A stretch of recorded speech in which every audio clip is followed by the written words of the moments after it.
La courte vidéo qui suit est une description du fonctionnement du système urinaire, un système qui est assez complexe au niveau physiologique, mais qui, au niveau anatomique, est relativement simple. Ce système, au niveau macroscopique, est principalement composé de deux reins qui vont se connecter via deux uretères à une poche musculaire que l'on nomme vessie, qui, elle, va emmagasiner l'urine qu'elle pourra évacuer via la miction à l'aide d'un urètre. Lorsqu'on veut parler de la physiologie du système urinaire, il est évident qu'il faut s'attarder à l'anatomie du rein en entier. Cet organe est en effet, encore une fois, relativement simple au niveau anatomique, mais plutôt complexe au niveau physiologique. Le rein est un organe de la grosseur d'un savon en forme de haricot, qui est composé principalement d'une partie externe, qu'on appelle le cortex rénal, et d'une partie interne que l'on appelle la médula. Cette médula est formée de structures qu'on appelle les pyramides rénales, qui, elles, sont séparées par les colonnes. Toutes ces structures vont acheminer éventuellement le filtrat dans ce qu'on appelle le pelvis, qui récoltera alors ce liquide via les calices. Une fois cette récolte effectuée, le liquide pourra sortir des reins en direction de la vessie via les uretères. Puisque le rein est un organe de filtration du sang, il est évidemment vascularisé via une artère rénale. Et lorsque ce travail de filtration se sera produit, le sang qui en résulte pourra ressortir via une veine rénale. Alors, ce travail de filtration au niveau du rein va se dérouler principalement au niveau d'une structure qu'on appelle le néphron. Le néphron est l'unité fonctionnelle du rein que l'on retrouve en plusieurs millions d'exemplaires, et c'est lui qui est responsable du mécanisme précis de contrôle du volume urinaire et également de sa composition chimique. La première étape dans la formation de l'urine se veut la filtration.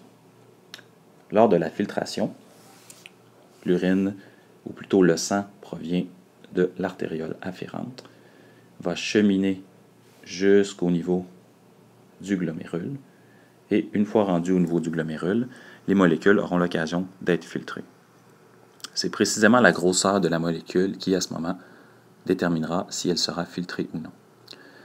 En effet, si une molécule est de petite taille, il se peut qu'elle subisse une filtration.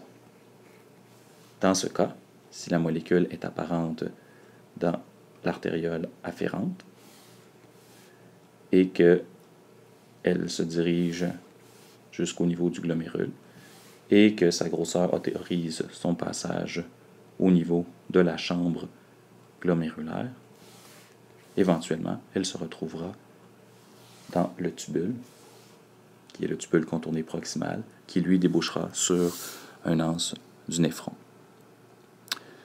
Si nous sommes plutôt dans la situation où nous avons une molécule qui est plus grosse, par exemple une protéine ou une cellule sanguine, ici illustrée avec un rond bleu, cette molécule, encore une fois, sera acheminée plutôt vers le glomérule via l'artériole afférente, sauf que sa trop grosse taille l'empêchera d'être filtrée. Ainsi, elle quittera le glomérule via l'artériole efférente. La dernière situation qui pourrait exister serait celle où une molécule, dans ce cas-ci, serait assez petite pour être filtrée. Encore une fois, elle emprunterait l'artériole afférente pour se rendre jusqu'au niveau du glomérule. Mais dans ce cas, dans la situation où le filtre serait insuffisant, donc serait d'une efficacité non parfaite, la molécule pourrait tout de même ne pas être filtrée et également se retrouver dans l'artériole efférente. Cette molécule, à ce moment, devra subir éventuellement ce qu'on appelle une sécrétion tubulaire pour pouvoir se retrouver dans le tubule contourné. C'est ce que nous verrons prochainement. Alors, une fois que cette étape de filtration glomérulaire s'est produite, il nous reste deux étapes, soit la réabsorption tubulaire ou la sécrétion tubulaire en fonction de la molécule qui sera étudiée. Alors, si nous reprenons le cas d'une molécule qui serait, par exemple, du glucose et qui avait initialement été filtrée, alors cette molécule sera présente dans le tubule contourné et se dirigera en direction de l'urine.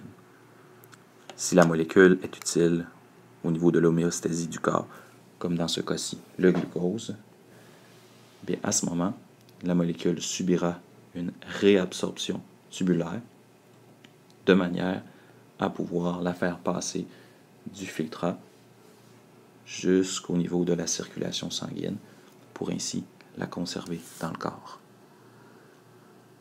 Si nous avons plutôt, comme il fut mentionné précédemment, une molécule qui était petite et qui aurait dû être filtrée, mais qui ne l'a pas été, et qui se retrouvait dans le sang, dans ce cas-ci, nous pourrions citer comme exemple l'urée.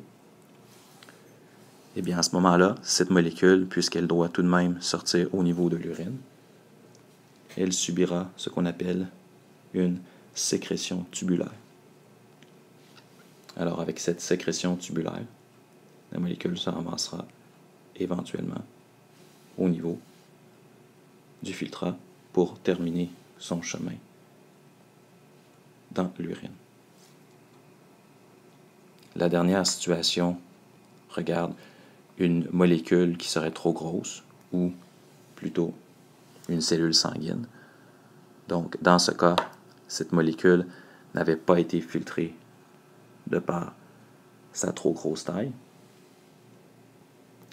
Alors, puisqu'elle n'a pas été filtrée, elle va continuer son chemin dans le sang. Et puisque c'est une cellule qui est importante pour le corps ou une molécule plus grosse, comme par exemple une protéine, eh bien, dans ce cas, il n'y aura pas de sécrétion tubulaire.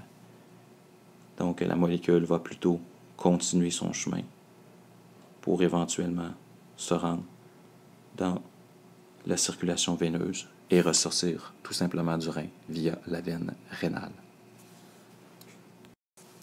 Alors, une fois que ces trois étapes de filtration, de réabsorption et de sécrétion tubulaire sont terminées, le résultat final sera un liquide qui a été parfaitement analysé au niveau des reins et qui se retrouvera au niveau des uretères pour s'accumuler au niveau de la vessie.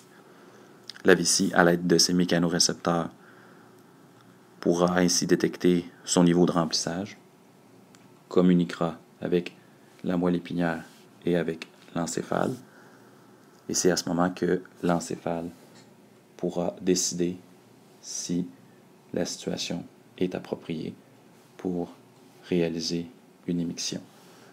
Alors, si la miction peut se produire, l'encéphale enverra un message excitateur vers les centres parasympathiques de la moelle pour permettre la miction, ainsi que des influx inhibiteurs vers les centres sympathiques pour, encore une fois, permettre les réactions physiologiques compatibles avec cette même miction.